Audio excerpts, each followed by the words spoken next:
Prions d'abord le Seigneur, divin Père Céleste, Créateur des cieux et de la terre, Dieu puissant. Nous te bénissons, nous te glorifions, nous te louons encore une fois, Père de l'honneur ce matin. Nous t'appuie pour une fois de puissant de nous réunir en ce lieu sans la gloire. Toi qui as dit que là où deux ou trois sont assemblés à ton nom, toi qui es au milieu d'eux. Et nous te croyons, Seigneur, toi du puissant au milieu de nous, parce que ta parole, Père, que ta présence puisse nous bénir, que ta présence guérisse le malade, que ta présence donne la solution à tous nos problèmes, que ta présence, Seigneur, de toi du puissant, Père bien-aimé, nous remplisse du Saint-Esprit. Père de l'éternel de Dieu de la terre, voilà que nous allons, Seigneur, lire une portion de l'Écriture. C'est toi l'auteur de la parole, Père de l'humain. Puisse, Seigneur, de toi nous écarter, Père de l'humain, du chemin, et que toi-même tu parles à ton Père. Sans toi, nous ne pouvons rien faire. Utilise-nous comme de simples instruments et que toi-même tu puisses transmettre la vie au travers de ta parole. Nous abandonnons toutes choses à toi. Pour la gloire de ton Seigneur Père, nous avons prié avec foi dans le nom de Seigneur Jésus-Christ. Amen. Que Dieu vous bénisse. Vous pouvez vous mettre debout. Nous allons lire quelque chose dans la Bible. Je pense que tout le monde comprend quand même ce que nous disons en français. Même le frère Joseph qui essaie aussi d'interpréter n'est pas encore là. Peut-être qu'ils vont nous trouver un chemin. Nous allons prendre la Bible. Nous allons lire Matthieu chapitre 28. Matthieu 28 à partir du 18e verset au 20e verset. Matthieu 28, verset 18 jusqu'à 20. Nous lisons. Jésus s'étant approché, leur parla ainsi. Tout pouvoir m'a été donné dans le ciel et sur la terre. Allez faire de toutes les nations des disciples, les baptisant au nom du Père, du Fils et du Saint-Esprit. Et enseignez-leur à observer tout ce que je vous ai prescrit. Et voici, je suis avec vous tous les jours jusqu'à la fin du monde. Que le Seigneur ajoute des bénédictions à la lecture de sa parole. Vous pouvez vous asseoir. Nous allons apporter un sujet sous forme de récolte d'image. Je pense que nous avons les micros, on ne va pas crier. J'ai toujours dit comme ça, on ne va pas crier, mais après nous nous retrouvons déjà en train de crier. Amen. Ici, nous venons de lire le Seigneur Jésus-Christ. Nous avons lu dans Matthieu. Nous allons apporter ça sous forme d'une école de dimanche afin que tout le monde comprenne, même les tout jeunes, qu'ils puissent comprendre ce qu'il y a. Ici, c'est Jésus qui parle à ses disciples. Il leur dit, allez et faites de toutes les nations des disciples, le baptisant au nom du Père, du Fils et du Saint-Esprit. C'était une commission qu'il donnait à ses disciples. Et enseignez-leur à observer tout ce que je vous ai prescrit. Et voici, je suis avec vous tous les jours jusqu'à la fin du monde. Amen. Donc, une commission que le Seigneur Jésus-Christ donne à ses disciples. Afin d'aller faire de toutes les nations des disciples. C'est-à-dire amener les gens à Christ. Gagner des âmes à Christ. Le baptisant, il leur a dit au nom du Père, du Fils et du Saint-Esprit. Et aujourd'hui, nous allons, notre petit sujet, c'est le mystère du baptême d'eau au nom de Jésus-Christ. Le mystère du baptême d'eau au nom de Jésus-Christ. Amen. Mais ici, nous avons dit que le Seigneur Jésus-Christ leur a dit, au nom du Père, du Fils et du Saint-Esprit. Mais nous devons voir aujourd'hui le mystère, pourquoi nous baptisons au nom du Seigneur Jésus-Christ. Et pourquoi nous n'utilisons pas cette formule-là du Père, du Fils et du Saint-Esprit. Alors c'est qu'il y a un secret. Alors si c'est un secret, c'est que c'est un mystère. Alors, un mystère ne peut qu'être révélé. Et nous avons dit avec vous, les prophètes, c'était dimanche passé, il a dit qu'un mystère, c'est quelque chose de caché, mais divinement révélé, mais auquel reste toujours quelque chose de surnaturel qui est rattaché à ce mystère. Amen. Alors aujourd'hui, nous voulons voir le mystère du baptême au nom du Seigneur Jésus-Christ. Mais nous allons lire le Seigneur Jésus-Christ. Ça, c'était ses derniers jours sur la terre, pendant que le Seigneur Jésus-Christ devait déjà partir. Alors, il a donné cette commission à ses disciples. Nous sommes dans Actes chapitre 1er. C'est le Seigneur Jésus-Christ qui leur parle. Nous allons voir comment cette chose s'est faite et comment le Seigneur Jésus-Christ a donné cette commission. Et pendant que les disciples sont restés, et ils ont baptisé au nom du Seigneur Jésus. Donc c'est que c'est un mystère. Il y a un mystère. Acte chapitre 1er, nous allons lire les versets 4 et 5. La Bible dit, comme il se trouvait avec eux, il leur recommandait de ne pas s'éloigner de Jérusalem. Donc, Jésus a recommandé aux disciples de ne pas s'éloigner de Jérusalem, mais d'attendre ce que le Père avait promis, ce que je vous ai annoncé, leur dit-il. Car Jean a baptisé d'eau, mais vous, dans peu de jours, vous serez baptisés du Saint-Esprit. Amen. Jésus-Christ, dans Matthieu, il leur donne une commission. La commission qu'il a donnée aux disciples. Allez faire de toutes les nations des disciples, les baptisant au nom du Père, du Fils et du Saint-Esprit. Mais, avant de partir, il leur a dit, n'allez pas vite. Restez d'abord à Jérusalem. Jusqu'à ce que vous serez revêtis de la puissance en haut. Amen. Merci Seigneur. Nous parlons du mystère du baptême d'eau au nom du Seigneur Jésus-Christ. Dans Acte, il a dit, n'allez pas vite, restez d'abord à Jérusalem. Mais qu'est-ce que le Saint-Esprit allait faire? Parce qu'il a dit, restez jusqu'à ce que le consolateur viendra. Jusqu'à ce que vous serez baptisés du Saint-Esprit. Avant d'aller faire le travail que je vous ai donné. Dans Jean chapitre 16, la Bible nous dit ceci. Nous allons lire à partir du 12e verset. Là, c'est le Seigneur Jésus-Christ qui parle. Amen. Il fallait avoir votre cahier et votre bic pour écrire et aller méditer. Parce que ce sont des choses qui vont vous aider. Le prophète dit, quand on vient à l'église, il faut toujours avoir son carnet et son crayon. Ça, c'est ce que le prophète nous a dit. Amen. Il faut le faire. Parce que nous allons donner beaucoup de citations ici. Beaucoup de versets. Il faut prendre cela et aller méditer à la maison. Donc comment à la maison vous méditez comment si vous n'avez pas pris note? Amen. Il faut prendre note. Jean chapitre 16, au verset 12. Jésus-Christ dit, il parle toujours aux disciples. Aux disciples à qui il avait dit, allez faire de toutes les nations des disciples, les baptisant au nom du Père et du Fils et du Saint-Esprit. Dans Acte, il dit, n'allez pas vite. Attendez d'abord à Jérusalem. Jusqu'à ce que vous serez revêtis de la puissance en haut. Le Saint-Esprit se viendra sur vous. Mais ici dans Jean chapitre 16, au verset 12, il dit, j'ai encore beaucoup de choses à vous dire. Mais vous ne pouvez pas les porter maintenant. Donc, c'est que le Seigneur Jésus-Christ avait beaucoup de choses à dire à ses disciples. Mais il a trouvé que ses disciples ne pouvaient pas supporter cela. Ils ne pouvaient pas comprendre cela. J'ai beaucoup de choses à vous dire. Beaucoup. Mais vous ne pouvez pas les porter maintenant.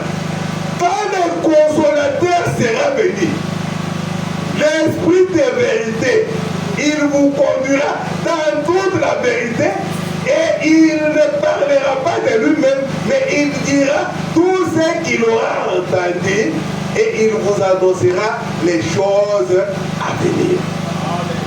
Amen. Amen. Là, c'est le Seigneur Jésus-Christ qui parle à ses disciples. Il leur dit, j'aime beaucoup de choses.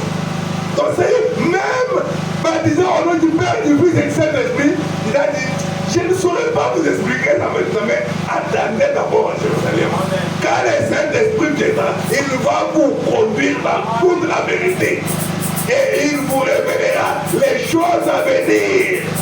C'est ça qu'il continue à dire. Il dit, il vous annoncera les choses à venir. Il me glorifiera. Le Saint-Esprit glorifiera qui? Jésus. Il me glorifiera parce qu'il prendra de ce qui est à moi et vous l'annoncera. Le Saint-Esprit. Jésus donnera la commission.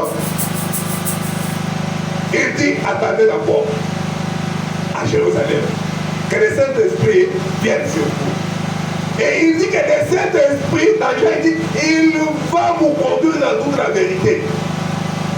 Et il vous annoncera des choses à venir. Merci Seigneur. Mais la commission que Jésus donne aux disciples, mais comment les disciples ont appliqué cette commission-là 50 jours après que Jésus ne leur a pas parlé de ça. Comment ils ont appliqué cela? Merci Seigneur. 10 jours qu'ils sont partis. Écoutez ce qui s'était passé.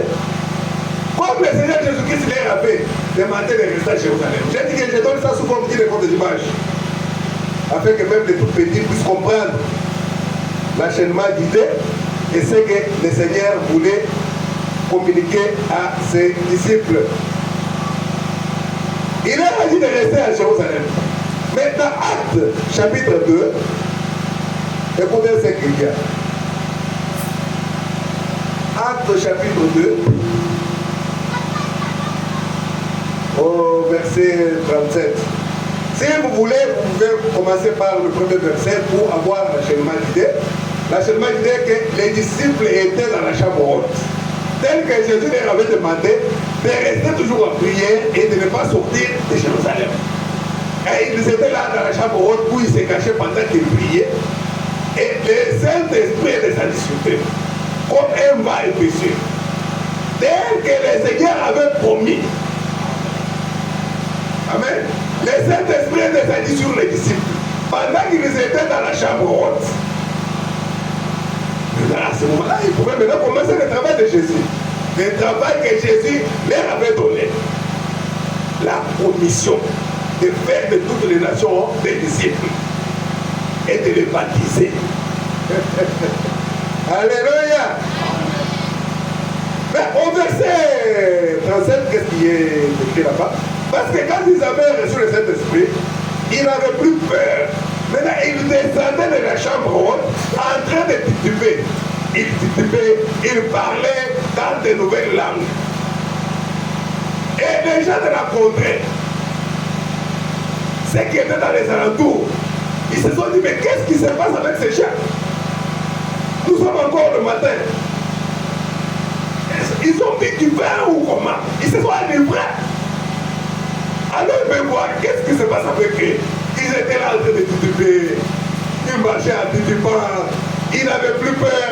Et pendant que les gens accouraient vers eux, Pierre a pris la parole et il a commencé à prêcher. Il a commencé à leur parler de Jésus. Il a parlé, il leur a montré comment Jésus a été tué, comment Jésus a été mis au milieu de gens, au mât et ainsi de suite. Et ce qui est arrivé, c'est ce que Joël avait dit. Et Jésus avait dit que cela allait arriver. Et ainsi de suite. Mais au verset 37, Actes chapitre 2, verset 37, après avoir entendu ce discours, donc les gens qui ont écouté Pierre en train de prêcher, après l'avoir entendu prêcher, après avoir entendu ce discours, ils eurent les cœurs vivement touchés. Il faut que les cœurs soient d'abord touchés. Amen. Afin de prendre la bonne décision. Ils eurent les cœurs vivement touchés. Et ils dirent à Pierre et aux autres apôtres, Hommes, frères, que ferons-nous? Il faut que les cœurs soient touchés. Que cela ne soit pas seulement un mouvement. Pendant que je vois, on est en train de mettre les gens dans l'eau, je vais aussi entrer dans l'eau. Le prophète dit, tu vas entrer un péché sec et en sortir un péché mouillé. Amen. Parce que le cœur n'est pas touché au départ. Amen. Ils avaient un cœur vivement touché. Il dit à Pierre et aux autres apôtres, hommes, frères, que ferons-nous? Pierre leur dit, répandez-vous. Ça, c'est l'ordonnance que Pierre venait à donner. Et cette ordonnance est perpétuelle. Amen. Moi, madame dit qu'on ne peut pas changer cette ordonnance. C'est une ordonnance perpétuelle. Écoutez comment était l'ordonnance. Pierre leur dit, répandez-vous et que chacun de vous soit baptisé au nom de Jésus-Christ. Ah. Alors qu'il y a quelques jours, Jésus leur a dit d'aller baptiser au nom du Père, du Fils et du Saint-Esprit. Mais ici, Pierre, sous l'inspiration du Saint-Esprit, le Saint-Esprit que Jésus leur avait dit attendez d'abord jusqu'à ce que le Saint-Esprit viendra, c'est le Saint-Esprit qui va vous conduire dans toute la vérité. Et c'est sous cette inspiration-là, Pierre leur dit, répandez-vous et que chacun de vous soit baptisé au nom de Jésus-Christ pour le pardon de vos péchés. Et vous recevrez les dons du Saint-Esprit. Car la promesse est pour vous, pour vos enfants et pour tous ceux qui sont au loin, en aussi grand nombre que le Seigneur notre Dieu les appellera. Donc c'est une ordonnance perpétuelle. Jusqu'aujourd'hui, cette ordonnance a encore ses effets. Cette promesse est pour vous, pour vos enfants et pour tous ceux qui sont au loin, en aussi grand nombre que le Seigneur notre Dieu les appellera. Donc au loin, c'est-à-dire même ceux qui sont à Kinshasa, ceux qui sont au Burundi, ceux qui sont là-bas à Mademonkulu. Donc comme Pierre disait, pour tous ceux qui sont au loin, en aussi grand nombre que le Seigneur notre Dieu les appellera. Amen. Et par plusieurs autres paroles, il les conjurait et les exhortait, disant, sauvez-vous de cette génération perverse. Pierre leur dit, sauvez-vous de cette génération perverse. Ceux qui acceptèrent sa parole furent baptisés. Et en ce jour-là, le nombre de disciples s'augmenta d'environ 3000 âmes.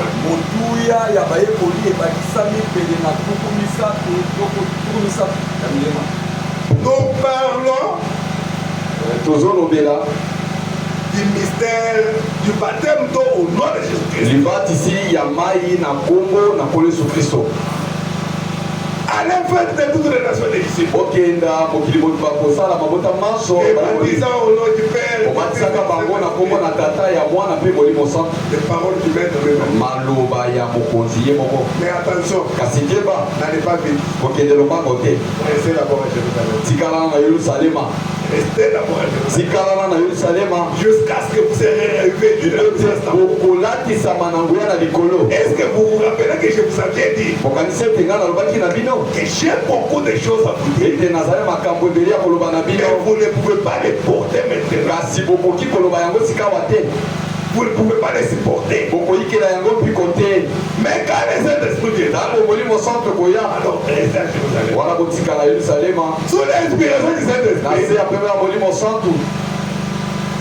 Pierre dit répandez-vous. Et chacun de vous soit baptisé. Pour la rémission de vos péchés. C'est le seul nom qui a été donné pour la rémission des péchés. Nous allons le voir avec Frère Branham. Qu'est-ce que Frère Branham dit?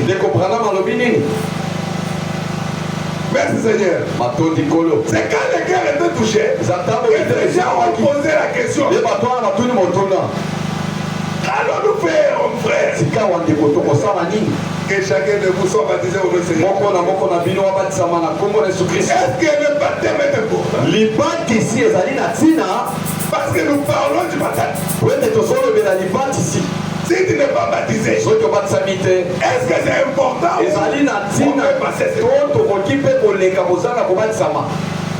Amen. C'est de la souveraineté de lui-même. Mais ça, c'est la parole pour tout le monde.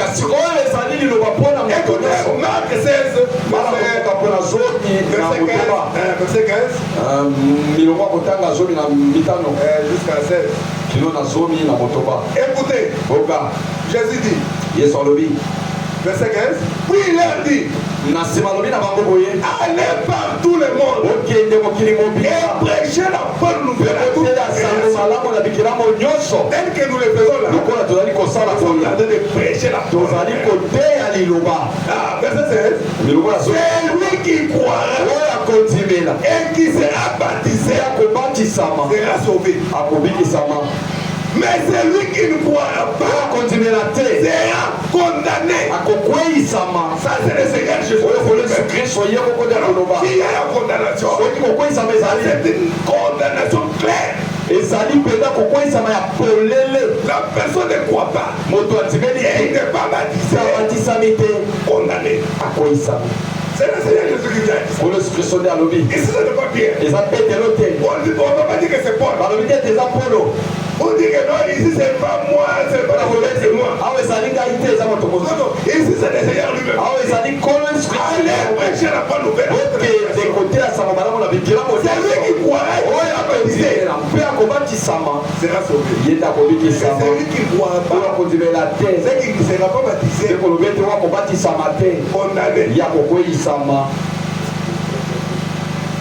Merci Seigneur. Mais nous voulons parler de ce mystère sur le nom de Jésus-Christ dans le baptême. Le baptême d'eau. Merci Seigneur. Mais quand on est baptisé, c'est quoi d'abord le baptême en question? Ça signifie quoi? Parce qu'il faut d'abord connaître la chose avant de s'y engager. Amen. Dans Colossiens chapitre 2. Colossiens chapitre 2. Verset 11 jusqu'à 12. Écoutez ce que Paul dit. Et c'est en lui que vous avez été circoncis d'une circoncision que la main n'a pas faite.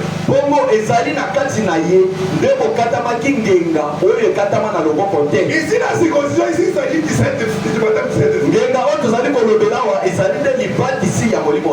Mais de la circoncision de Christ, qui consiste dans le dépouillement du corps de la chair. Ayant été enseveli avec lui dans le baptême, vous êtes aussi ressuscité en lui et avec lui.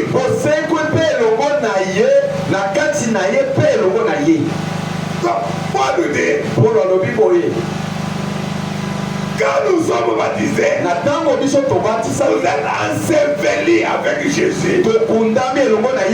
C'est le type de l'ensevelissement que Jésus a. Donc Jésus est enseveli.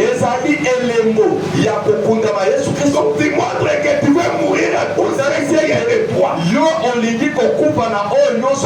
Par un symbole, nous nous t'immergeons dans l'eau. C'est comme si nous t'enterrons. Ah, c'est un symbole de l'enterrement. Et quand on te relève, c'est un symbole qui a résisté avec Jésus qui est mort. Il est ressuscité. Et ici le baptême d'eau, c'est tout simplement un symbole. Quand tu prends la décision d'être baptisé dans l'eau, au nom du Seigneur Jésus-Christ, c'est que je veux m'identifier à sa mort et à sa résurrection. C'est ça mais le mystère est où? Parce que j'ai dit au nom du Père, du Fils et du Saint-Esprit. Mais quand les disciples sous le Saint-Esprit, ils ont dit au nom du Seigneur. Écoutez ce que Frère Branham dit. Parce que nous croyons au prophète William Branham. C'est notre messager. Nous avions lu avec vous dans M. Esler. Est-ce le signe de temps de la fin?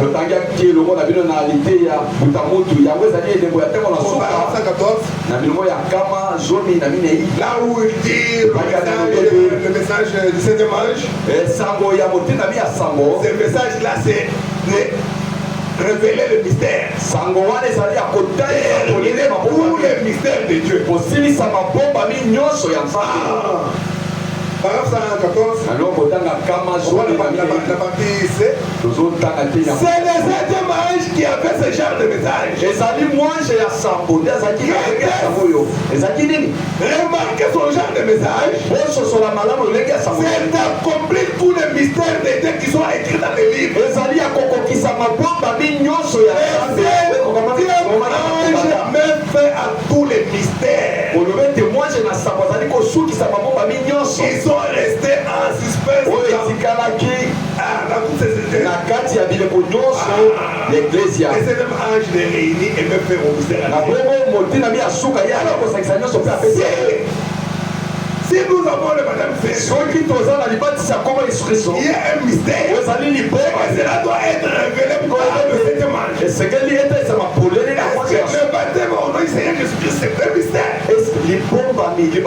Oui, c'est un mystère. Et le frère Madame le dit dans 119. Paragraphe 119 toujours.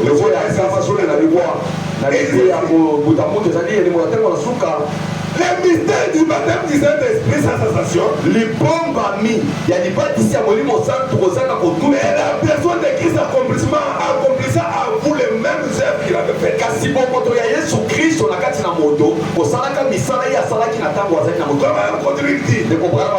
mystère du baptême d'eau. Donc nous parlons du mystère. Le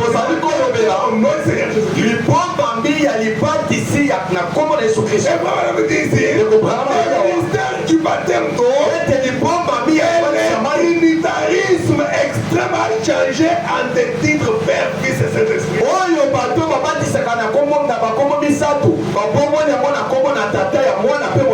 Alors c'est un mystère.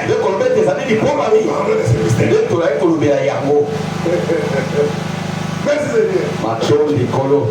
Et le mystère de la divinité s'accomplissant dans le baptême au nom de Jésus-Christ.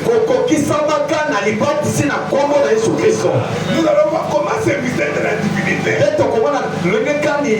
s'accomplit dans le baptême.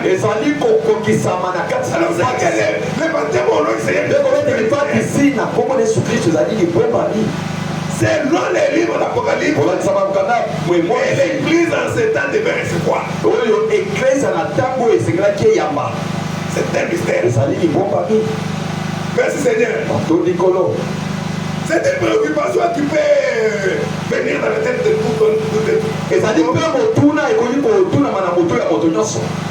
Toute personne peut se poser des questions.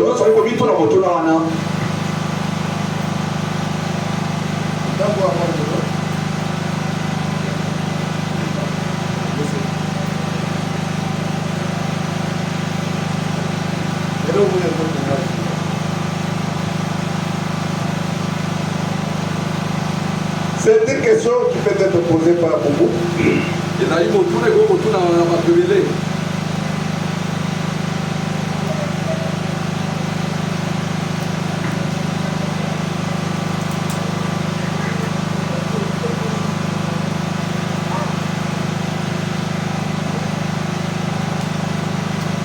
Excusez-moi. Olimbisa. Écoutez un guitar de Frère Branham. Il y a un frère qui a posé la question. Parce que nous parlons du mystère du baptême au nom de Jésus. Dans la prédication question et réponse du 15 mai 1954.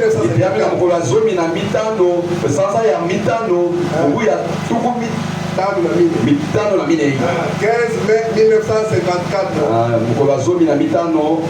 C'est la question numéro 37. Motuna ya tuku misato na sambo. Frère Bill, Décopile.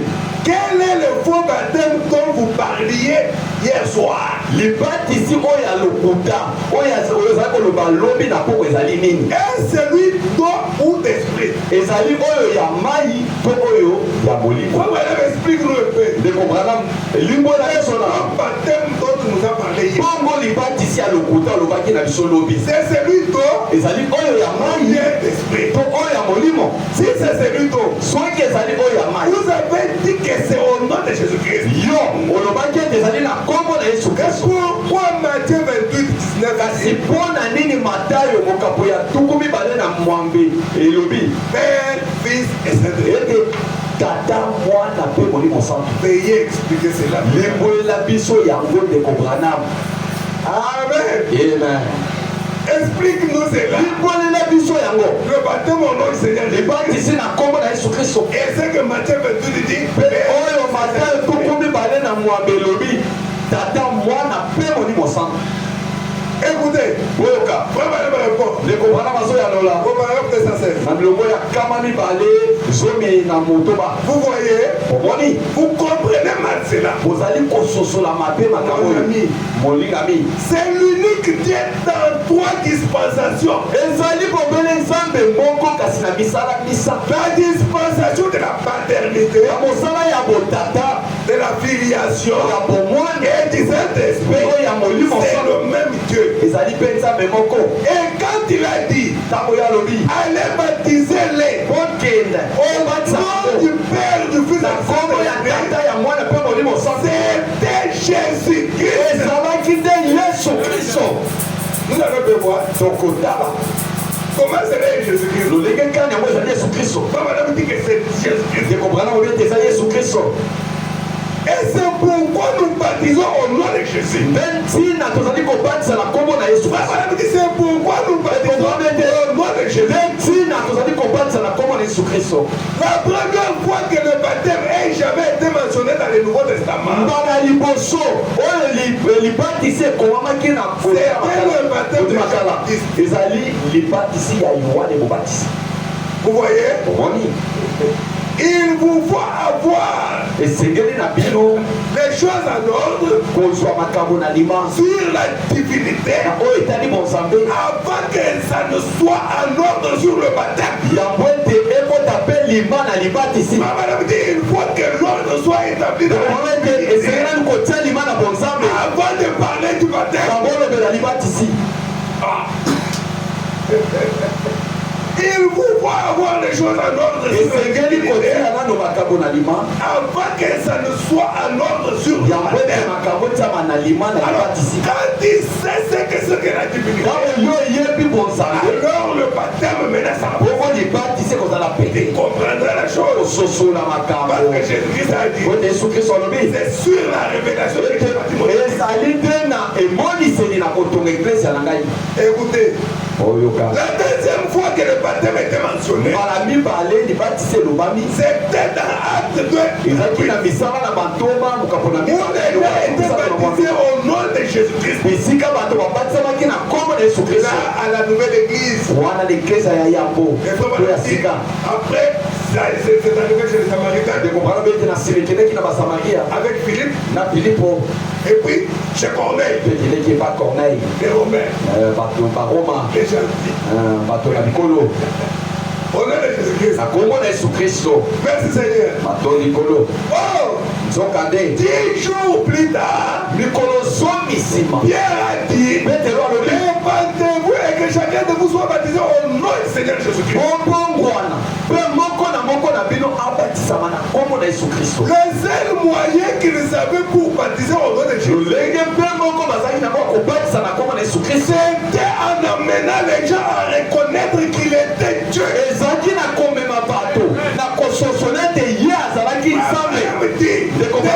moyen qu'ils avaient c'était en amenant les gens à reconnaître que Jésus était Dieu.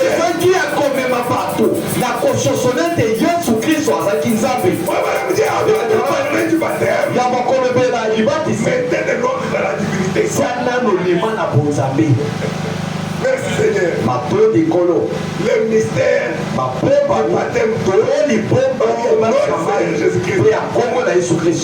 Écoutez, Père, Fils et Saint-Esprit sont des offices d'un seul Dieu. Il était le Père, il était le Fils, il est le Saint-Esprit. Ce sont trois offices, dispensation. Cependant, Père, Fils, Saint-Esprit ont un seul nom. Et Seigneur, alors est-ce qu'on peut voir ça dans la Bible? Pour voir que le Père, le Fils, le Saint-Esprit, c'est lui le Seigneur Jésus-Christ. Parce que c'est un mystère. Alors, on doit le mettre dans la Bible. Parce qu'on doit d'abord connaître ce que c'est que le baptême avant de s'y engager. Sinon vous serez un pécheur sec qu'on met dans l'eau et qui en sort un pécheur mouillé. La même personne. Sans révélation. Amen. Amen. Maintenant, Matthieu chapitre 1er, verset 18. Ici, nous voyons comment les choses se sont passées. Parce que nous voulons pas savoir le Père, le Fils et le Saint-Esprit. Parce que c'est lui le Seigneur.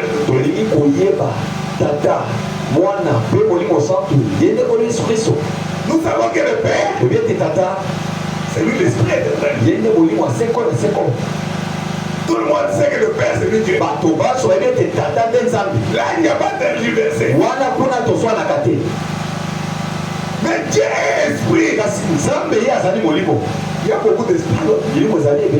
Mais lui, c'est l'Esprit Saint. Les Saint-Esprit, c'est le Père. Lisons d'abord. Matthieu chapitre 1er, verset 18. Voici de quelle manière arriva la naissance de Jésus-Christ. Marie, sa mère, ayant été fiancée à Joseph, se trouva enceinte par la vertu du Saint-Esprit avant que les habitaient ensemble.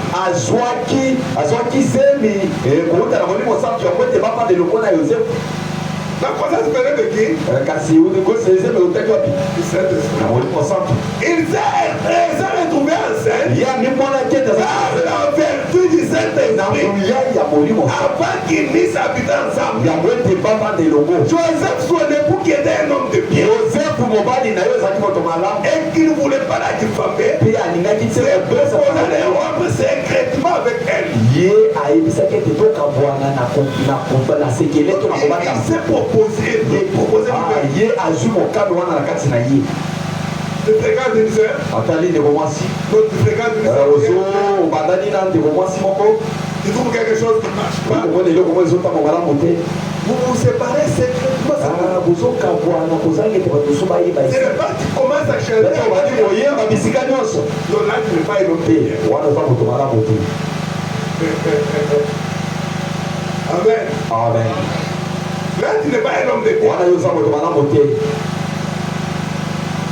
Joseph, son époux, qui était un homme de Dieu. Joseph mobali na ye. Et s'il ne voulait pas la diffamer, Ba alingaki c'est kopesa lokola ye. proposé de rentrer secrètement avec elle. Ya soki mokando ya kokabwana na ye. Comme il pensait, lokola azali voici un ange du Seigneur lui apparaît un songe. tala mwashe na nkutu abimeli na Et dit, mtoto. Joseph, Talobi Joseph, fils de David, mwana na Daudi. ne crains pas de prendre avec toi Marie, ta femme. Banga te kokamata elongo na yo Maria. Car l'enfant qu'elle a conçu vient du Saint-Esprit. Zambi mwana oyo azali na ye na libumu awuti na molimo sana. Voilà le père du fils. Tala tata ya mwana. Oh. Mais il était le fils de Dieu. Kasolaki mwana na Zambi. Mais ici on nous dit que l'enfant vient du Saint-Esprit. Awa balobi ete mwana awuti na molimo sana. Matthieu 4, Jésus dit, Matayo mokambo minei Yesu alobi Dieu est esprit. Nzambe azali molimo. Il faut que ce qu'il adore, l'adore. Sekele bazaza kokumamela ye bakumamela na molimo mpe na Et bosolo. l'esprit là, c'est l'esprit saint. Molimo wana ezali molimo sana. C'est le père de l'enfant. Ezali tata ya mwana. Amen. Amen. Alors, on voit que le père, Omoni ete tata le Saint-Esprit, molimo santu c'est la même personne. eza moto moko. Ce n'est pas deux personnes. Eza bato mibale. C'est la même personne. Ezali mpe moto moko. Maintenant, nous allons voir le fils quand on voit le tata, nous le mettons où? Mwana tokotia ye wapi? Parce que le père, Po ete tata le Saint-Esprit, molimo santu on trouve que c'est la même personne. omoni ete ezali moto moko. Écoutez, Oyoka et elle enfantera un fils. ye akobota mwana. Et tu lui donneras le nom de Jésus. Yo kopesa ye kombo ya Yesu. C'est lui qui sauvera son peuple. Ye nde akobikisa libota na ye na masolo na Écoutez, bango. tout cela arriva afin que s'accomplisse ce que le Seigneur avait annoncé par les prophètes. Manso wana makomaki na ntina kokokisama ye manso oyo balobaki na Donc on va dire que le Père, lobaki ete tata c'est lui l'Esprit. ye nde molimo L'Esprit Saint, molimo santu c'est la même personne. ezali moto moko. Mais écoutez, Sika wa bolo voici la Vierge sera enceinte. tala moseka kokuma Et ze elle enfantera un fils. sima kobota mwana mobali Et on lui donnera le nom d'Emmanuel. akopesa ye kombo ya Ce Emmanuel qui signifie Dieu avec nous. nzambe elongo na biso. C'est-à-dire le Père avec nous. ekolobi mpe tata elongo na biso. Le Saint-Esprit avec nous. molimo santu elongo na biso. Dieu avec nous. nzambe elongo na Donc biso. le Fils, c'est le Père avec nous. mpe tata elongo na biso. Le Père n'est pas un homme. tata ezali kombo te. Le Fils n'est pas un homme. mwana mpe ezali kombo Le te. Saint-Esprit n'est pas un homme. molimo santu mpe ezali kombo Et il te. fallait baptiser au nom esengeli kobatisa na kombo ezali kombo ya tata. qui est le nom du Fils, ezali mpe kombo ya qui mwana. est le nom du ezali Saint-Esprit. mpe kombo ya C'est-à-dire que par révélation, les disciples ont baptisé au nom du Seigneur na Jésus-Christ. kombo na yesu kristo. Le Seigneur, c'est le Père. kolo ye azali tata. Jésus, c'est le Fils. yesu azali mwana. Christ, c'est le Saint-Esprit. kristo ezali molimo santu. Père, tata Fils, mwana Saint-Esprit, ye molimo santu. Seigneur, kolo Jésus, yesu kristo c'est la même personne. eza moto moko. Merci Seigneur. matoni Vous kolo dites, ah, est-ce que c'est vrai ça? lolobi ete yango ezali Mais solo. c'est le Père. mwana ye nde tata. Oui, iyo parce que le bon a dit, po ete masakola avant lobi de parler du baptême, ya kolobela libatisi c'était de l'ordre dans la vie. zalimaka bonzambe. Esaïe chapitre 5. isaya kokapona mitano Voilà un peu le Fils. akokapona libwa milongwa mitano Ah, il dit, alobi Esaïe chapitre 9, verset 5. isaya kokapona libwa milongwa ya mitano. Car un enfant nous est né, zambi mwana botamelaki biso. un fils nous est donné, mwana moko asili et la domination reposera sur son épaule. bifo ekozala na mapeka na ye. On l'appellera admirable, bakobenga ye oyo ya kitoko conseiller, mopesi toli Dieu puissant, nzambe na nguya Père éternel, tata ya seko na Prince seko de la paix. mokonzi ya Qui kimia. est le Fils? oyo azali mwana. Qui est le Fils? mwana azali nani? C'est lui le Père ye nde éternel. tata ya seko. Il y a combien de pères? batata ya seko bazali boni Un seul Père. mpe moko. Alors dans Esaïe 5, verset 5, na isaya libwa il dit car un enfant nous est né, mwana moko un fils nous est donné, mwana et la domination reposera sur son épaule. ekozala On l'appellera admirable, libyanga ye conseiller, Dieu puissant, nzambe na nguya Père éternel, tata na seko Prince de la paix. mokonzi na kimia. Amen. Amen. Notre Dieu n'a pas d'égal. Zambe na biso kokana na motote. Il ne peut pas partager sa gloire avec quelqu'un. Akoki kokabola nkembo na ina motote. Il s'agit de Dieu. Oui, ezali mpe Nzambe ye moko. Est-ce que c'est vrai ça? Ezali solo. Est-ce qu'il s'agissait vraiment de Jésus? Ezali mpenza Yesu. Toi, Esaïe parlait. Oyo Isaya alobaki. Mais Jésus, c'est lui le prince de la paix. Yesu ye nde mokonzi na kimia. Ça, nous connaissons. Toyebi yango. Et on dit que le prince de la paix, c'est le Père mokonzi éternel. na kimia wana ye nde tata na Donc, solo. c'est ce qui est dit dans Matthieu. Ye alobami na Matayo. Emmanuel. Emmanuela Nzambe Dieu est avec nous. na kati na biso. Père avec nous. Tata na kati na biso. Alors écoutez ce que Paul dit. Okasika maye Paul alobi. Dans Colossiens chapitre 2, Na Bakolossiens mkopa mibale verset 8 mkopo ya mwambe jusqu'à 9. kino na libwa. Écoutez ce que Paul dit. Paul alobi. Prenez garde Bokeba. que personne ne fasse de vous sa proie Mokote akomisa bino par la philosophie na nzela et ya par une makanisi. vaine tromperie. Mpe na lokuta ya pamba. S'appuyant sur la tradition des hommes, Kotiaka mayele na ye na bombesano ya bato. sur les rudiments du monde Na makambo ya mokili. et non sur Christ. Kasi likolo na Kristo te. Car en lui Nzambe na kati na ye habite evandi corporellement kati ya bonzoto toute la plénitude de la divinité. ya bonzambe. Amen. Amen. Quand Jésus habite Na kati na corporellement Yesu evandi na nzoto toute la plénitude de la tondi ya bonzambe. Avant de parler du baptême, Nakolobela mibali ndeko mwana malobi. mettez le monde dans la divinité. Salima na kati ya bonzambe. C'est pourquoi nous baptisons au nom de Tozobatisa na kombo na Yesu Kristo. Amen. Amen. Et et puis nous Ah bon, mokanda ya Yohane. parlons dans la Bible. Tusikisa wana na Biblia. Moi, pour cette partie, Mpona iteni oyo. 1 Jean chapitre 5, Yohane ya mbongo kapona mitano. 20 à 21. Milongo ya tukumi. Nous voulons faire voir simplement Moko tuliko ya Biblia. Tata Dieu, Nzambe c'est lui-même le Fils. yende. C'est lui le Saint-Esprit. Yende molimo santo. Écoutez, Boyoka. verset 20. Milongo kotanga ya 1 Jean chapitre 5. tukumi bale. Donc, épître de Jean. Yohane ya yambo mokapo ya mitano. 1 Jean. Yohane ya yambo. Nous savons aussi que le Fils de Dieu est venu toyebi ete mwana na Nzambe aye. et qui nous a donné l'intelligence pour connaître le véritable. Ye apesi biso mayele ya kososola bosolo. Amen. Amen. Et nous sommes dans le véritable. Mpe toza na kati ya bosolo ya En son Fils na kati Jésus. ya mwana na ye Yesu Kristo. C'est lui qui est le Ye nde azali véritable. Nzambe ya solo Et la vie éternelle. bomoi ya seko. Amen.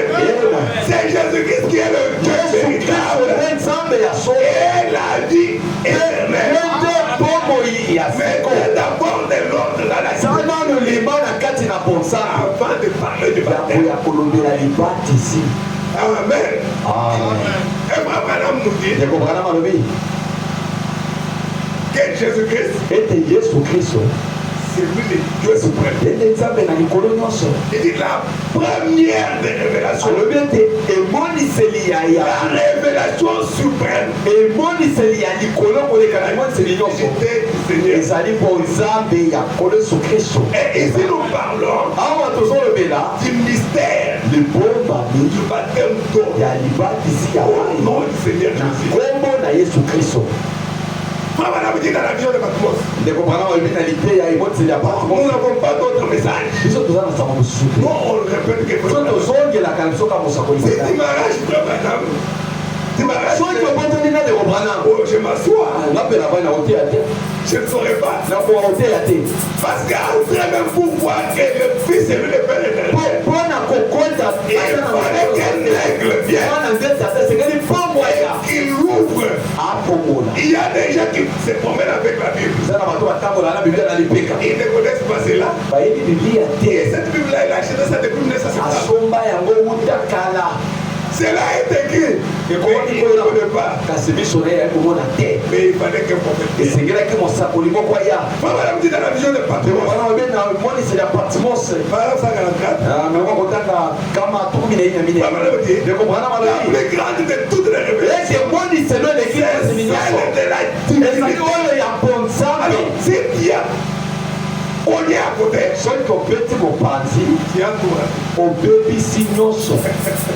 Amen. La plus grande de toutes les révélations, c'est celle de la divinité.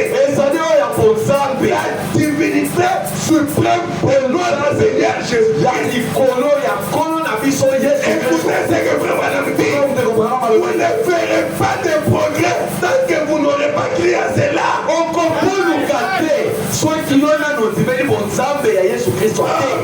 La vision de bâtiment. Il dit la plus grande de toutes les révélations, c'est celle de la divinité. La divinité suprême de notre Seigneur Jésus. Vous ne ferez pas de progrès tant que vous n'aurez pas dit cela. C'est pourquoi Pierre a dit, répandez-vous. Oui. Voyez la divinité. Amen. Le prophète nous interprète maintenant cela. Répandez-vous. Soyez baptisés au nom du Seigneur Jésus-Christ.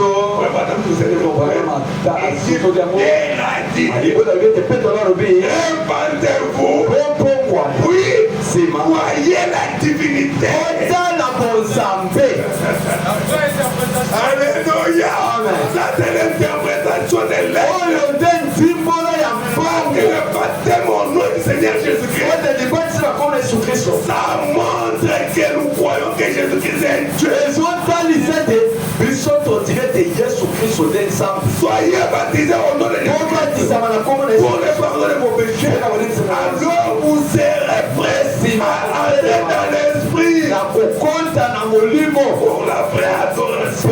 Il faut avoir de l'huile. Qui est le Saint-Esprit, le pain, la révélation de la parole. Amen. Amen. La première chose que vous devez connaître, c'est la divinité de Jésus-Christ. Je suis l'alpha, je suis l'oméga. De A à Z, il n'y en a pas en dehors de moi. Merci Seigneur. Saisi. Écoutez, chacun il était là. Parce qu'il était dans le département. Et il recevait cette révélation. Et voilà, continue de dire. Mais attention, tu es entré dans l'esprit. Quelque chose va t'être révélé. Premièrement, une personne. Je suis l'alpha et l'oméga. C'est la première de toutes les révélations. C'est la première chose qui lui révéla qui il était, qui approche. Est-ce roi Jésus? Est-ce roi Dieu? Est-ce le roi Saint-Esprit? Il a dit je suis tout cela. C'est moi. Je suis le commencement et la fin. Je suis l'immortel, l'éternel. Là c'était Jésus.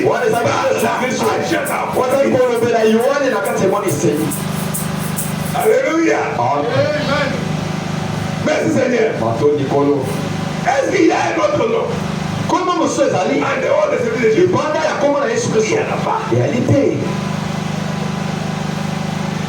Amen. Qu'est-ce que le prophète nous dit? Parce que nous croyons le prophète. Et vraiment, on a dit répéter. Alors, nous sommes en train de répéter. Donc vous devez naître de nouveau.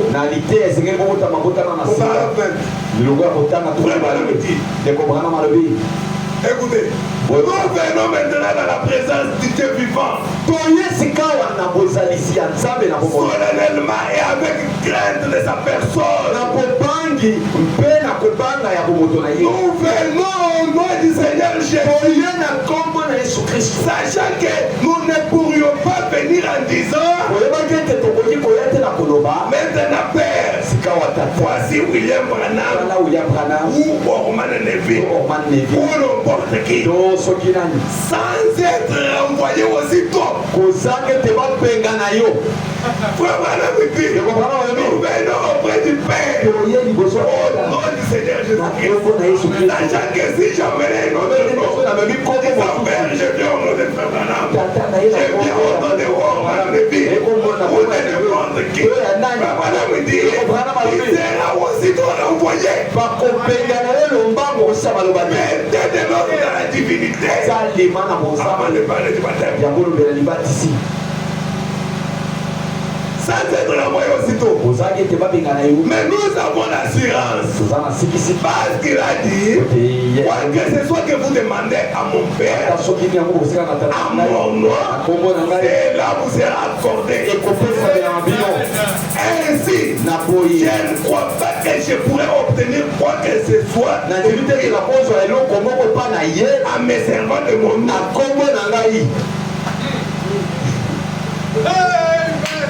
Alléluia. Si je ne peux rien recevoir, mes servants de mon nom. Et si tu vas avec le nom de ton frère, il sera aussi qu'on renvoyé. Alléluia. Écoutez,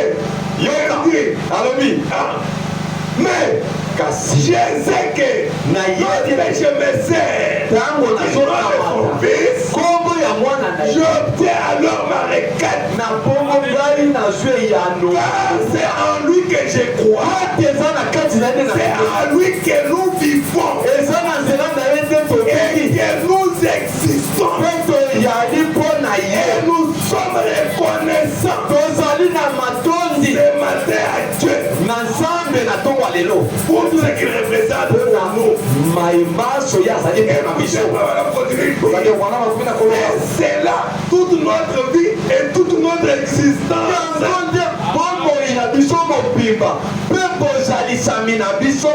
Le nom du Seigneur. Alléluia. Merci Seigneur.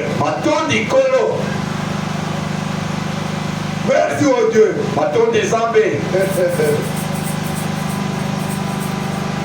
T'as exposé? Exposé page 279. Là c'est dans les livres. Mais la page électronique, c'est page 279. Moi c'est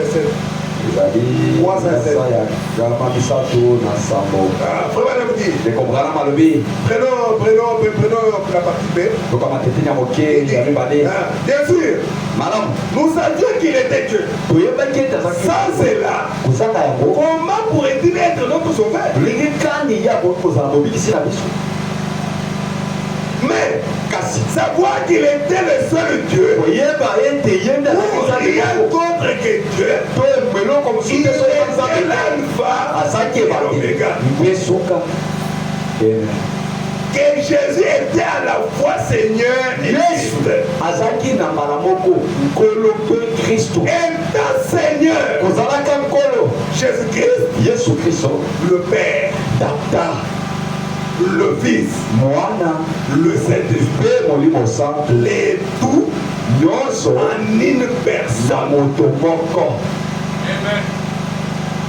Allez baptiser au nom du Père, du Fils et du Saint-Esprit. Virgule. Les autres sont allés jusqu'au mur. C'est Jésus qui l'a dit. C'est Jésus qui a dit.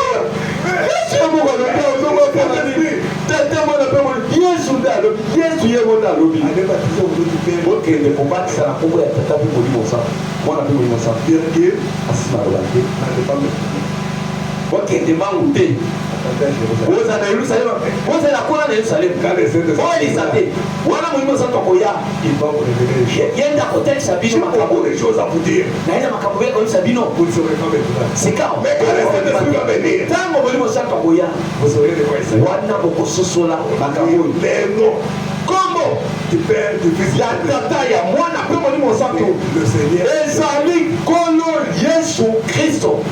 Alléluia. Amen. Merci Seigneur. Matondi nkolo. Alors, si quelqu'un maintenant fait mal son baptême, est-ce que nous devons lui refuser le baptême? Et vous nous allons voir à quel âge il faut avoir le baptême.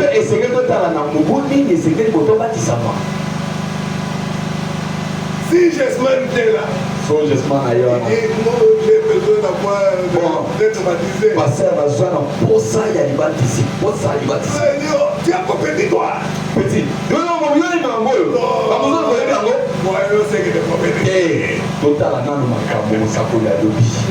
Alléluia. Amen. Est-ce que Pedro refusait l'eau de baptême à quelqu'un? Il ne le fait pas.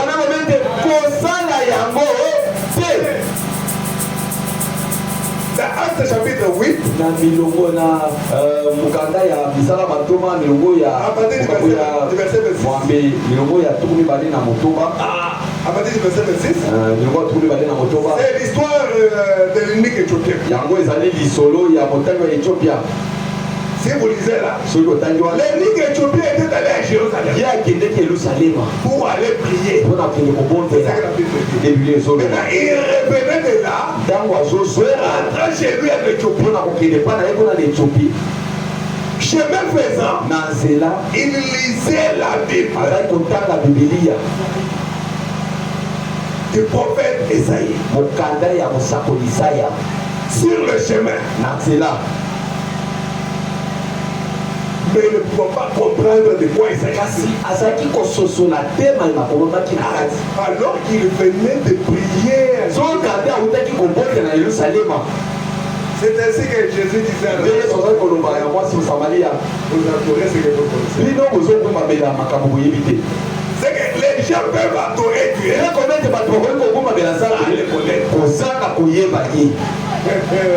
C'est qui est grave. Amen. Alors, l'ennemi éthiopien sur son cheval, en train de lire. Et Dieu voyait son cœur. Il a envoyé Philippe. Il lui a dit, va vers la route de la désert. Il y a un homme qui passe par là. Va l'aider. Va l'aider. Et quand Philippe est avancé, il a entendu quelqu'un de prier. Et c'est aussi qu'il est tombé. Il n'ouvrait pas la bouche. Il était promené.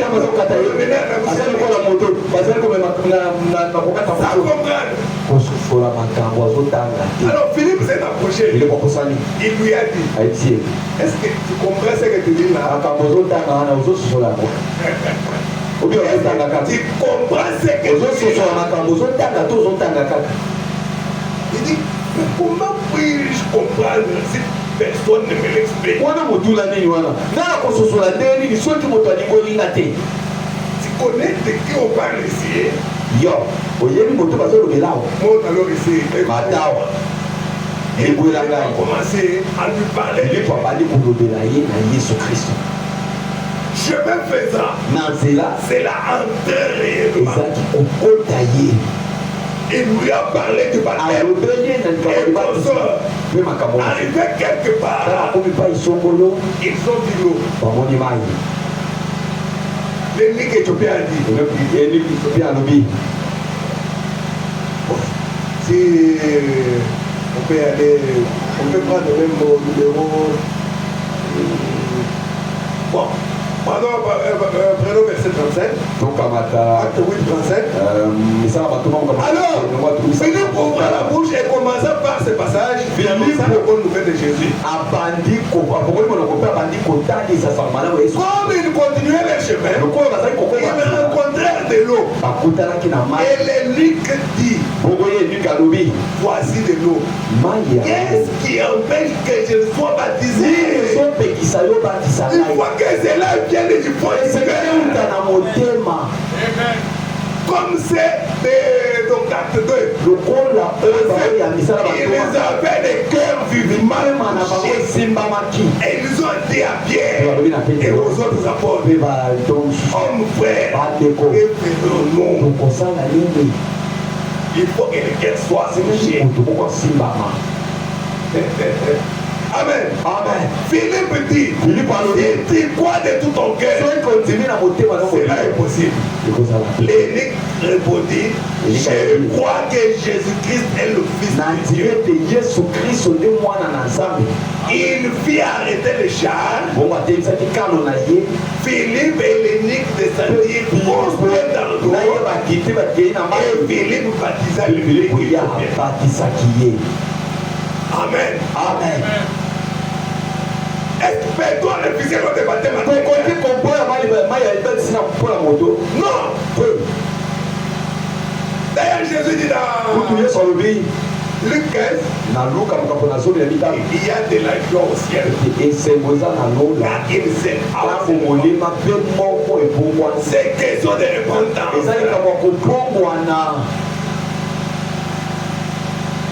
C'est question de repentance.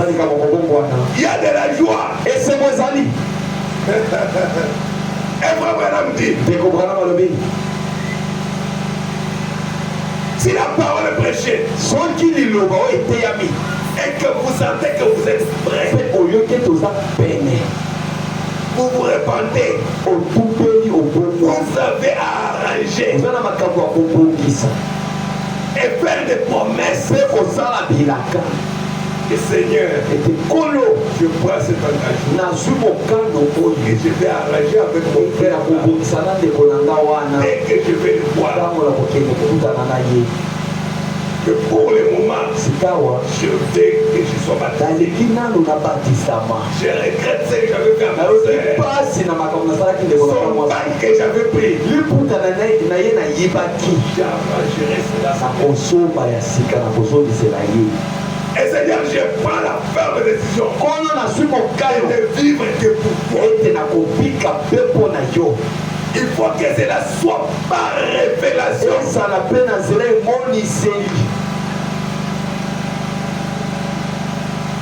Voilà la conduite de l'adoption. Si vous êtes prêts, c'est le moment de le faire. Ne donnez pas au diable la possibilité de glisser quelque chose là-dedans. Ne remettez pas à demain les choses que vous pourriez faire aujourd'hui. Il se pourrait que demain ne vienne pas pour il n'y a pas longtemps ici. On a parlé du pasteur Baout qui est parti. On a vu d'autres serviteurs de Dieu aussi. Mais on ne le savait pas. Ça peut être aussi une école d'équipe. Et hier, c'est l'ancien Landou qui s'est arrêté par. Le pasteur Landou est mort.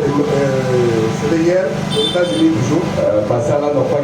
Il était la société du pasteur Baout.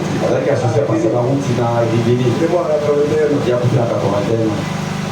Alors qu'il y a une semaine où il est en train de parler de pasteur Barouti, comment ils avaient commencé, comment ils ont cheminé, et il est en train de réconforter la famille. Ne sachant pas que dans une semaine où hier le pasteur c'est-à-dire, le prophète dit ici, il se pourrait que demain ne vienne pas pour vous. Quand vous sentez quelque chose à faire pour vous, il faut le faire. Alléluia. Amen. Il faut le faire. Et c'est pour ça là. Vous avez quelque chose. Même sur le baptême. Je dois reprendre le baptême. Oui, il faut le faire. Si vous trouvez qu'il y a quelque chose, il y a quelque chose qui vous pousse à cela. Mais si tu sens que Dieu a été chrétien tous ces temps, ça ne sert à rien. Dans question réponse, du 3 janvier 1954. Il y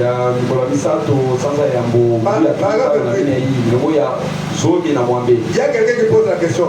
Il dit après madame, j'ai été baptisé à 13 ans.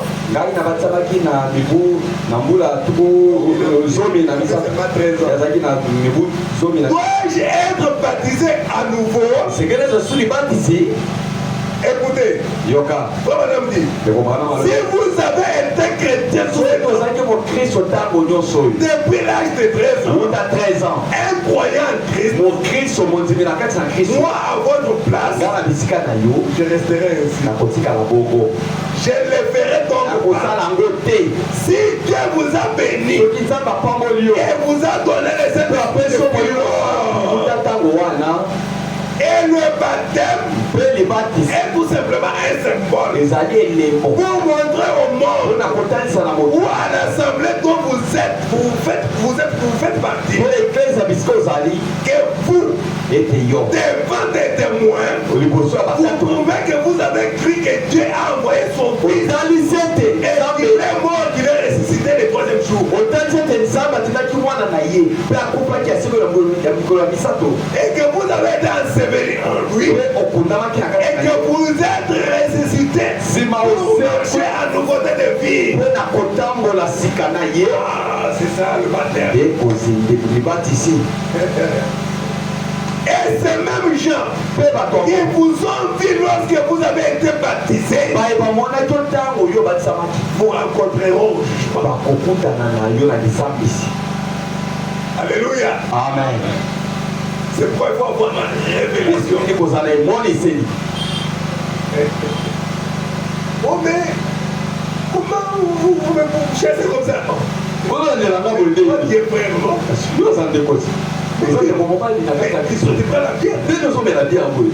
Oh mais j'apprenais même quand je venais là.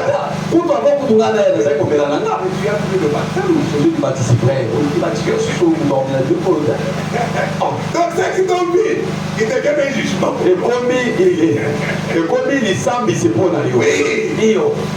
Pour le Seigneur, il faut faire ça. Ah. Et par exemple, si vous désirez être baptisé, si vous avez été baptisé à 13 ans, ou à n'importe quel âge, eh bien, faites-vous baptiser.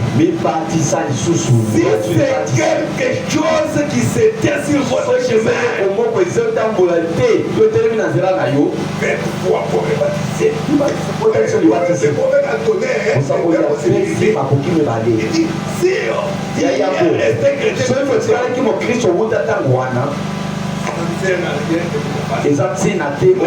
tu sens qu'il y a quelque chose, fais-toi baptiser. Est-ce qu'on va le baptême? On va dire oui. Et d'ailleurs, Paul l'a fait dans le Paul.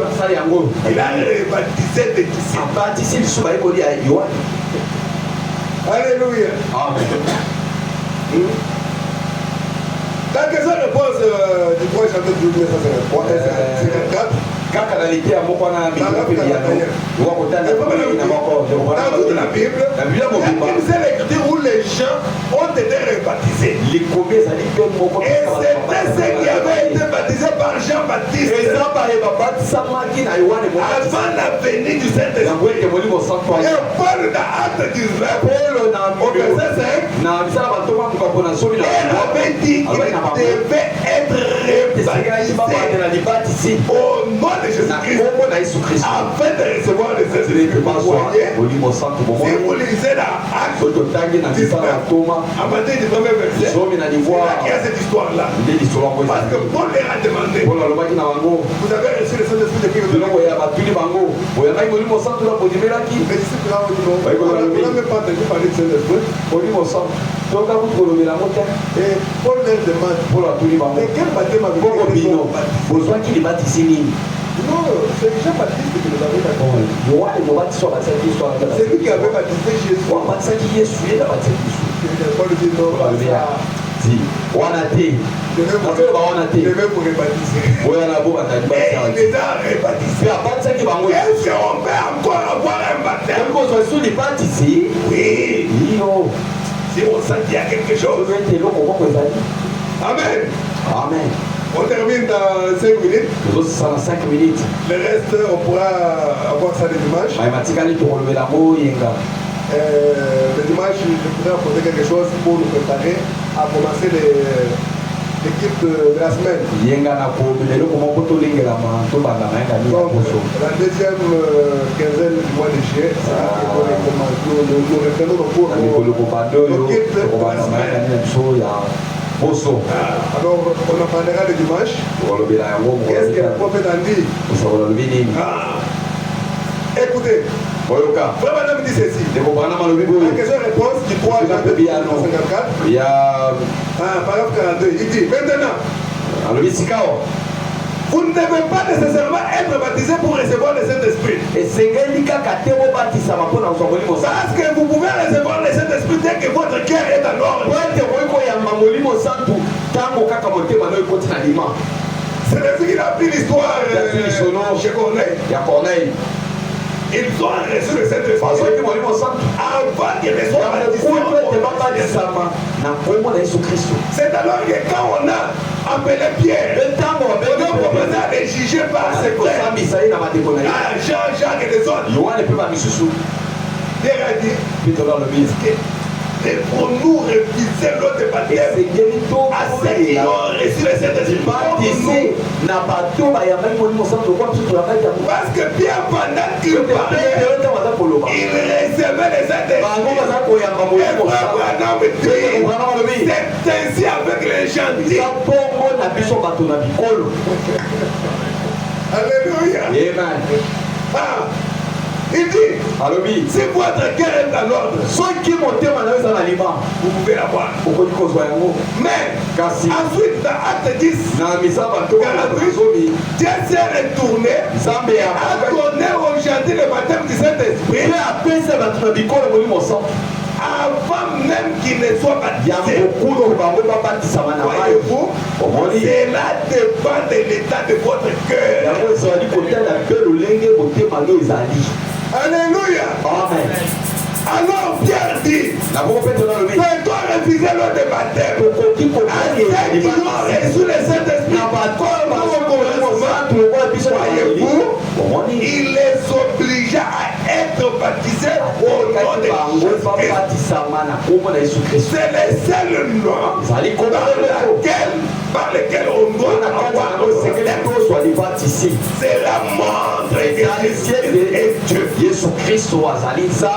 C'est pourquoi nous sommes baptisés en son nom. Amen. Maintenant, si vous dites simplement que vous avez été baptisé du baptême chrétien à l'âge de 13 ans et que vous avez vécu une vie chrétienne tout le temps, et si vous avez rétrogradé quelque chose, là c'est autre chose. Vous pouvez répondre. Merci Seigneur. Écoutez. Maintenant, si vous avez été racheté et que vous croyez que le sang de Jésus-Christ vous a lavé de vos péchés et que vous avez vécu une vie chrétienne, je ne pense pas que cela soit nécessaire que vous puissiez vous faire. Mais si vous le désirez, très bien, c'est bien, nous serons heureux de le faire. Donc c'est que la personne peut le prendre le s'il sent et se sent pousser vers. Merci Seigneur. Mais à quel âge on peut parce que nous disons, est-ce qu'on peut refuser l'eau de baptême? Terminons même par ici. Écoutez ce que madame dit. La question réponse. 15 mai 1954. Paragraphe 270. Madame dit ceci. Et bien maintenant, sœurs ou frères, qui que vous soyez, ça dépend de vous. J'ai une petite fille. Mon petit garçon avait 16 ans et je l'ai baptisé au nom de Jésus. Ici même, ma fillette, c'était Sarah. Ma fillette avait 8 ans.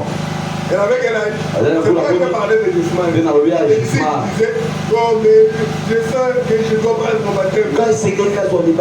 Il dit, ma fillette avait 8 ans. Elle vint vers moi et elle m'a sur mes genoux. Et elle a dit, Papa, je vais croire au Seigneur Jésus-Christ et je vais être baptisé. J'ai baptisé la fillette à 8 ans. Vraiment m'a baptisé sa propre fille à 8 ans. Parce qu'elle même a demandé le Alléluia. Et demande de dire, si ces petits enfants veulent être baptisés, baptisez-les. Amen. Merci Seigneur. Là c'est le prophète. Et vous les baptisez au nom du Seigneur.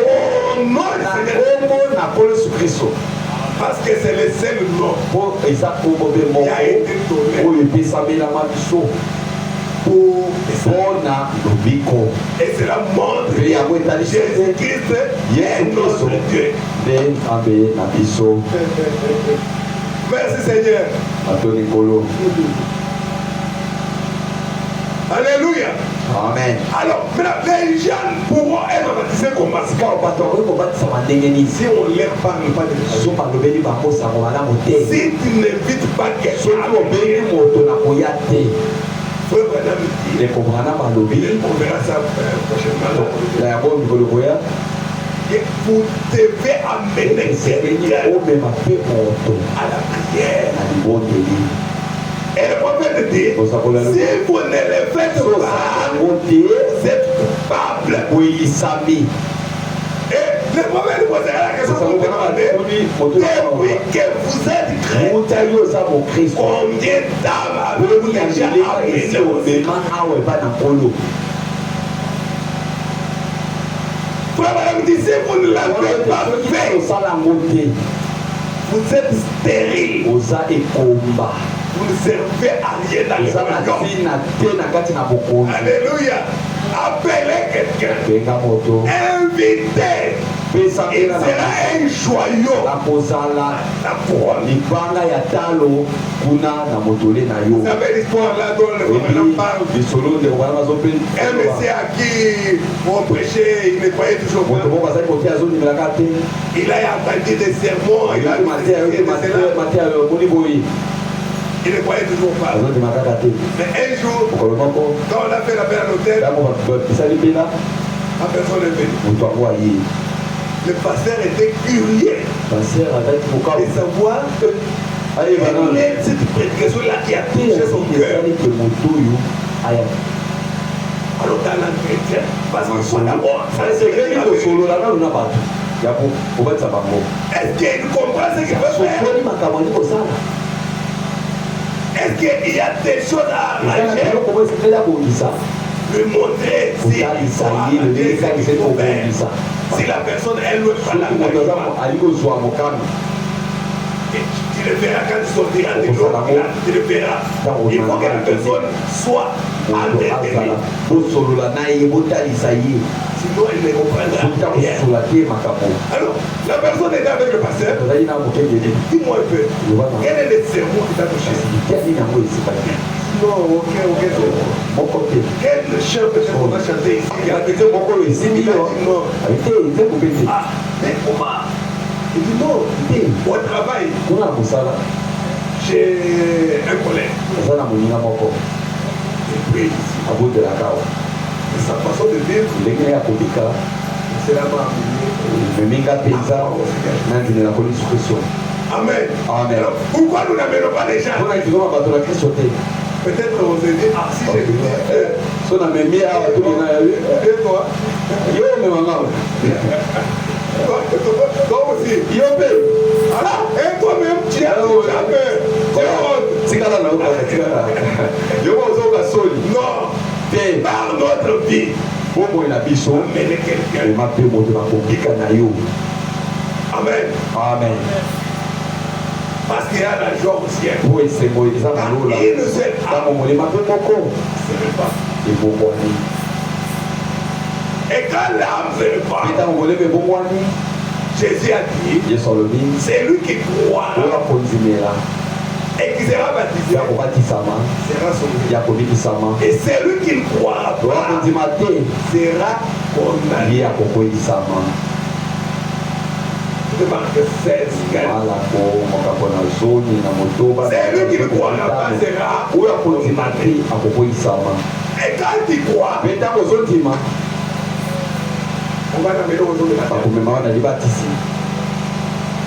Et là, écoutez comment Frère Branham utilise la formule de baptême. Il parle de ça dans la divinité expliquée. Quand il y avait deux pasteurs qui se battaient, trois personnes âgées de choses. Moi je vais faire un grand cercle. Et vous mettre tous dans le cercle. Comme vous avez fait vos petits cercles, chacun dans son cercle. Moi je vais faire un grand cercle. Il dit, je prends la personne. Je me demande, est-ce que quoi au Seigneur? Je parle avec lui. Et ensuite je conformément à la commission. Jésus-Christ a donné sans aller d'apporter la bonne nouvelle. Le baptisant sur base de ta foi, je te baptise au nom du Seigneur Jésus-Christ. Amen. Vous voyez que c'est un grand cercle. Il est quoi de la commission que Jésus a donnée par la révélation du Saint-Esprit. C'est là, c'est le nom du Seigneur. Et sur base de cela, je baptise. Il y en a d'autres, on t'avait baptisé. Oh oui. Qu'est-ce qu'on avait prononcé sur quoi quand on va bon, je ne sais pas.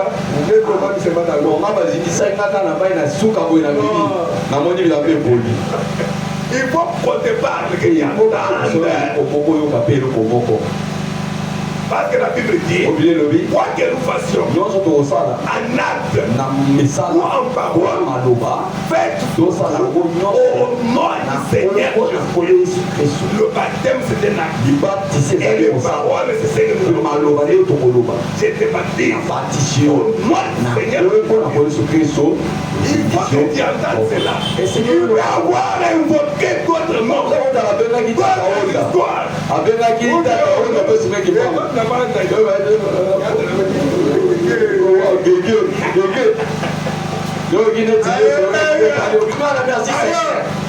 La révélation de notre Père, du Fils et du Saint-Esprit, c'est le Seigneur Jésus. Le mystère du baptême au nom du Seigneur Jésus, c'est que nous amenons les gens à croire que et c'est ça la chose. Et si vous avez été baptisé et que vous avez continué à vivre une vie Mais s'il y a quelque chose que vous sentez et que vous amène à ce que vous soyez encore rebaptisé, madame dit, nous le ferons toujours. Alléluia. Amen. C'est lui qui croira et qui sera baptisé sera sauvé. Alors que